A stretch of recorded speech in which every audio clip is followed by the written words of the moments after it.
When you choose to implement a B2B e-commerce website, there are two different paths that you can take. The first one is a do-it-yourself path.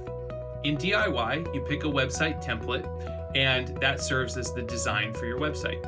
Then you set up your product catalog, customer accounts, payment terms, shipping, tax, and all those settings get configured, you're ready to launch your website.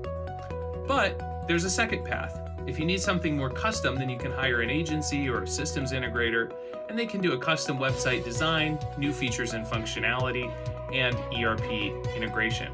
It ends up costing more and taking longer, but the finished product is tailored to the needs of your business. So you might find that the DIY path is sufficient, or you might launch a DIY site and ultimately decide you need more customization, which you can add later. In the next video, we'll talk about how to integrate your e-commerce website with your ERP system, which is critical for success in B2B e-commerce.